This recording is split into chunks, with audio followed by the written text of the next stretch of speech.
Being fat is a disgrace. Get lost, pig. Those harsh words were thrown by my son, the father of my grandchild. I question the nerve of someone who can say such things so casually to their own child. My grandchild looked down, staying silent and not responding.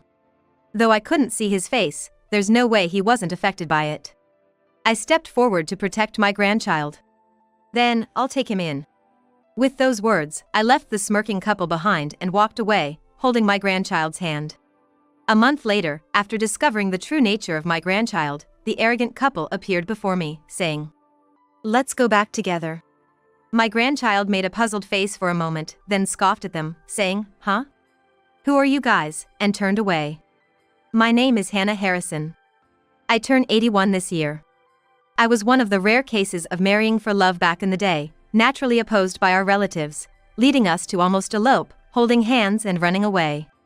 We ended up living in a place where nobody knew us, navigating life without knowing left from right. Soon after, we were blessed with a child. Despite being in unfamiliar territory, the people around us were kind, and we enjoyed raising our child and our life together. When our son graduated from high school, he brought home a girlfriend, announcing their intent to marry. We clapped our hands in joy, welcoming her into the family. Shortly after they got married, my grandchild was born. They had hoped for a girl, but it wasn't to be, and a boy was born. Learning this, the couple once considered not having children at all, but were persuaded by the doctor to go through with the pregnancy. They even suggested that I raise the child since they didn't want him.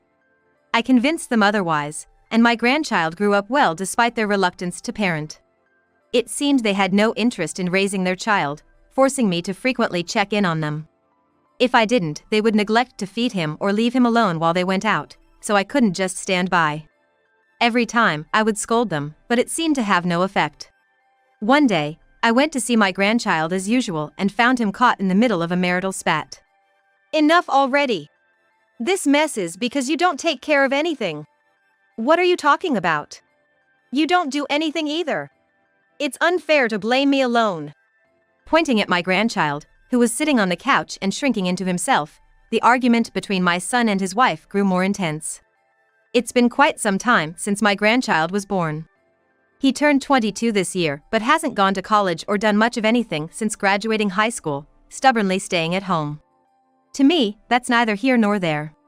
What bothers me more is wasting what could be the fun years of his 20s just waiting silently every day for his parents' arguments to end, without a smile. Seriously, with a body shaped like a snowman, does he still need looking after? My son sneered, looking at my grandchild. His wife joined in with a smirk, also glancing at my grandchild. "Can't help it, can we? We're concerned about what the neighbors might say. Just because he's unemployed doesn't mean we can ignore him." My grandchild bit his lip harder, making his already small body shrink even more.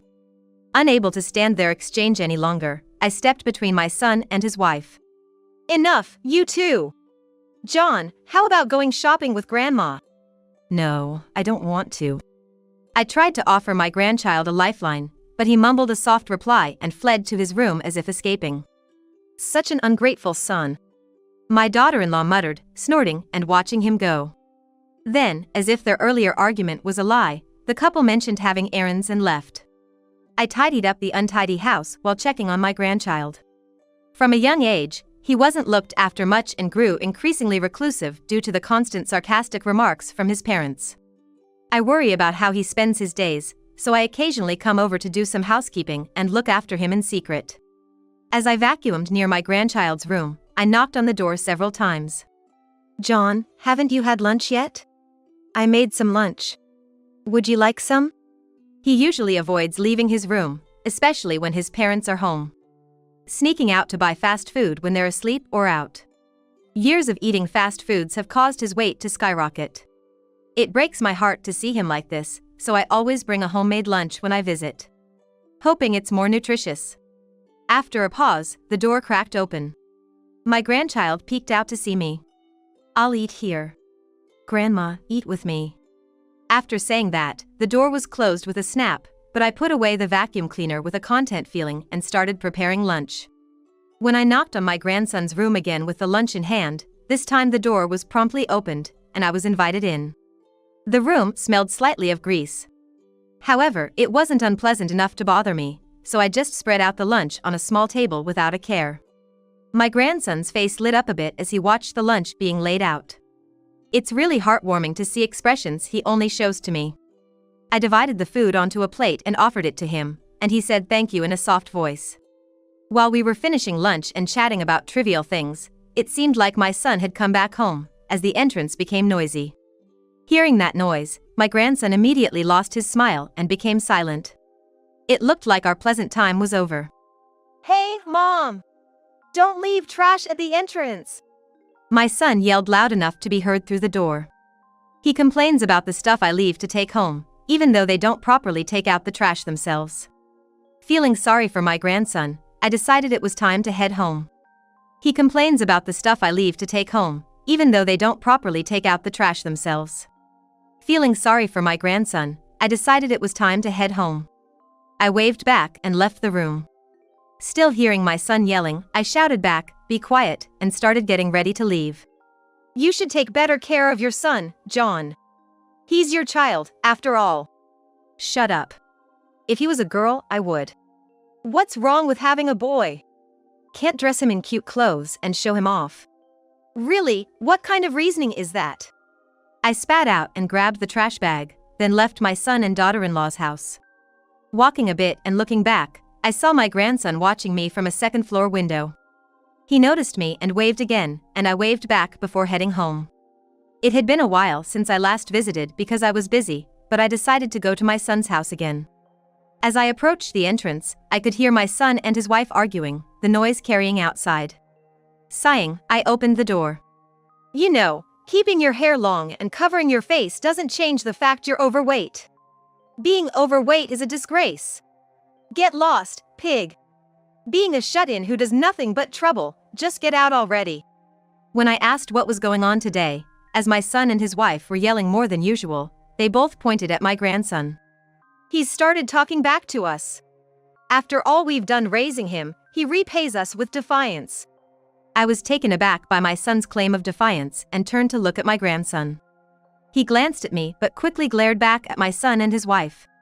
Despite being talked down to like this, my grandson had never talked back before. Yet, this time, he stood his ground firmly, not willing to back down. I was so surprised by his stance that I just stared at him with my mouth open. You don't work, but you're always relying on our money. If you have time to spend money on your pointless hobbies, why don't you go back to school? Yeah, we're fed up with you eating into the money we earn. If you're going to continue to be a burden, then please leave. My grandson, being told to leave by his parents and having no job or place to go, probably wanted nothing more than to leave this house. But he couldn't, and he couldn't even argue back. He just glared at them, biting his lip. You can't do it, can you? Of course, you've always relied on our money. My grandson clenched his fists in frustration. He looked like he was on the verge of exploding with anger. Then, John will be living with me. My statement brought silence. My son and his wife stopped yelling, and my grandson stared at me in shock. I addressed the three of them clearly. I can't believe you'd tell your own child to leave. I wanted to do this sooner but didn't interfere, thinking it was better for him to be with his family. But I can't stand to see my dear grandson treated like this any longer. If he has nowhere to go, he can come to my house. John, pack your bags and come with me. In my words, my grandson snapped out of it and ran to his room. My son and his wife, not expecting this turn of events but happy to be rid of the problem, didn't stop him, smirking instead. After a while, my grandson came out with his bags packed. I took some of his luggage and, ignoring my sneering son and daughter-in-law, left the house. My grandson followed behind me. And so, we started living together. My grandson followed behind me. And so, we started living together. My grandson was silent on the way to my house, but he held on to the lunch I gave him, following me closely. When we arrived at my house, my grandson, leaving his luggage somewhat aside, entered the living room holding only the lunch. From today on, he'll be living in this house, which I currently inhabit alone. John, let's have lunch for now. I called out to him while preparing dishes in the kitchen. My grandson, who had been aimlessly looking around the living room, nodded slightly and began to lay out the lunch on the kitchen table. After everything was ready, we put our hands together and said grace before eating, and John did the same. We finished our meal without much conversation, and I began to clean up. My grandson seemed unsure whether to help or not, but I gently declined his offer. "John, I'll give you any room you like on the second floor. Go see which one you'd prefer." My grandson, who rarely came out of his shell since he was little, hadn't visited our house much. It must feel almost like a new experience for him. After I finished cleaning up and sat down to drink coffee slowly, I could hear him exploring the second floor. His curiosity seemed to be flourishing. After a while, I heard him coming down the stairs. And then he peeked through the living room door with a small smile. "Grandma, I like the corner room." "All right, you can use it however you like." I nodded with a smile at my grandson's hesitant request.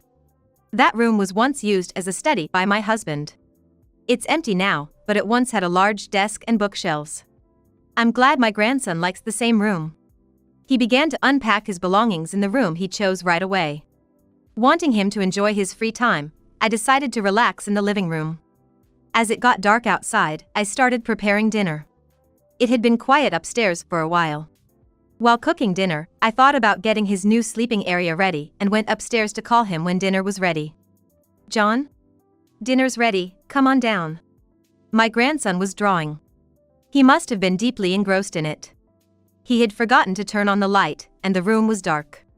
In the center of the room, a canvas displayed a large Gerbera daisy illuminated by a streetlight. Even without the bias of him being my grandson, it was a truly beautiful painting.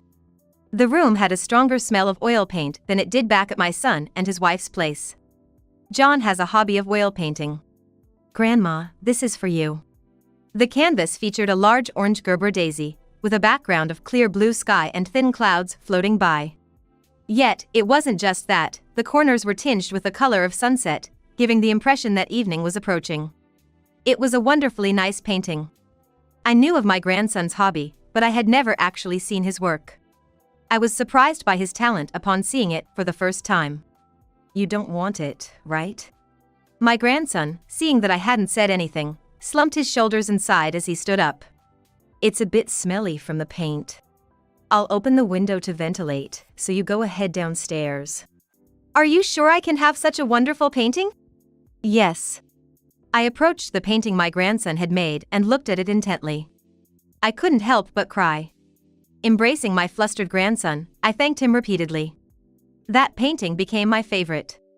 I hung it in the living room and spent every day admiring it.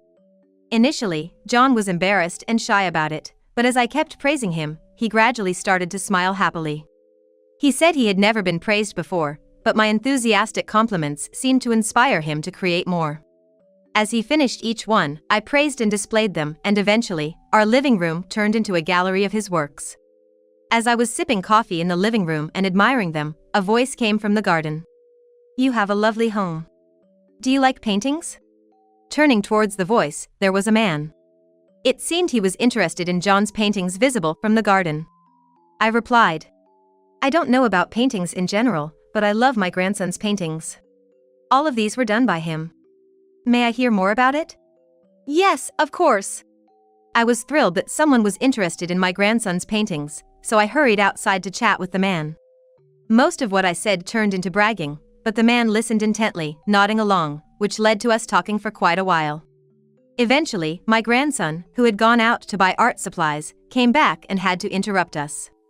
I was so pleased that I introduced my grandson to the man and invited him to join us for dinner if he'd like. My grandson, who is shy, looked a bit reluctant, but the man nodded in agreement, so I welcomed him into our home. A month after that incident, my grandson was preparing for his own art exhibition. It turns out the man who approached us in the yard owned an art gallery and had become interested after seeing me looking at my grandson's paintings. He found it curious how happily I gazed at the walls of the room, adorned with numerous paintings. Attracted by the artwork, he expressed a desire to learn more about it. Before we knew it, arrangements were made, and today, my grandson's exhibition was finally opening. The man even reached out to television stations, and a local news program came to cover the event. My grandson was very shy with all the attention but seemed pleased to be praised by so many people. The exhibition was a huge success and boosted my grandson's confidence, leading him to create even more paintings. I thought we were set for a smooth sail from here on, but then an unexpected visitor showed up. One day, someone visited our house. Thinking it was about time for a visit, I went to answer the door without checking who it was, only to find my son and his wife standing there. Looking down at me with smirks, I felt nothing but disgust towards them. Mom, it's been a while. We thought it might be getting tough for you to take care of John, so we've come to take him back. Sorry for the trouble. He can be quite a handful, can't he? Their insincere tone was obvious, and I was speechless. While I stood there dumbfounded, my grandson came down from the second floor and spoke to me. Grandma, is it that time already? My grandson, who had been working on his art late into the night, yawned as he headed towards the living room. However, upon noticing my son and his wife, he made a puzzled face, quickly walked towards me, and positioned himself between us and his parents. Seeing this, my son and his wife looked surprised. John, have you lost weight? Not dramatically, but yeah, you've slimmed down. Indeed, my grandson had lost some weight since moving in with me. The poor diet and unhealthy lifestyle he had led to weight gain, but since living with me and focusing on his art, he stopped snacking and ate balanced meals, gradually becoming healthier. And though my grandson tries to hide it, I know he sneaks out to run in the middle of the night. Since leaving his parents' house, he's started to make an effort. It's as if he's reaching for something he's never had before. And now, with what face have they come here? My son and his wife, still smirking as usual, finally broached the inevitable topic. You must be tired of living here by now. You can come back to us if you want. We thought you'd want to live as a family of 3 again, so we came to pick you up. We'll buy you all the art supplies you need, you don't have to stay here anymore. Let's go back together, shall we? Did they really think he would accept their offer after ridiculing his interests? After treating him poorly just because he wasn't the daughter they wanted? Despite the awful things they've said and essentially kicking him out, now that he's found success away from them, they decide it's time to welcome him back. The audacity was boiling my blood. My grandson, likely feeling the same, clenched his fists, glaring at them the entire time. Just as I began to worry it might turn into a physical altercation, he relaxed his shoulders, unclenched his fists, crossed his arms, and scoffed at them. Huh? Who are you guys? We were all taken aback by his response. My son and his wife looked at each other. Seriously? After kicking me out just because I wasn't a girl, and now you come back just because I appeared on TV? Really shows what kind of people you are. Mimicking my son and his wife's insincere laughter, my grandson let loose, giving them a piece of his mind. Having been subjected to their sarcasm since he could remember, he knew exactly what to throw back at them. He didn't stop until he had said everything he could think of, then heaved a big sigh. That's the deal. I'm not going back, and I don't want to. As my grandson made his stance clear, my son and his wife, their faces turning red with anger, were about to explode when a familiar voice intervened. I'd like to hear more about this story. Turning around, they saw the man who had helped with my grandson's exhibition. Followed by reporters scheduled for today's magazine interview. They all pointed their voice recorders our way, having recorded the entire exchange. Seeing the reporters' involvement, my son and his wife tried to flee with their faces contorted. However, the reporters and neighbors who had crowded the entrance wouldn't let them, and in the end, they couldn't escape. They were forced to watch as we proceeded with the interviews. A few days later, the incident made the news and was featured in a magazine article of considerable size. We arranged for a lawyer, a restraining order was issued against my son and his wife. They've been troubled by daily reprimands over the phone and cold looks from the neighbors. Now, they can no longer approach my grandson. It's their punishment for trying to manipulate him for their own convenience. My grandson has continued his art and diet as if nothing had happened. It seems like lifting the emotional burden has inspired him to face everything more positively. As for me, I've received several paintings from my grandson since then and even gave an interview about discovering his talent. Now, I'm leisurely sipping coffee while watching a documentary featuring my grandson. Occasionally, I can't help but smile as I gaze at the Gerber painting in the living room, which stands out among the rest. The man asked me to sell him the painting, but that's one request I cannot fulfill. It's a precious treasure my grandson gave me for the first time.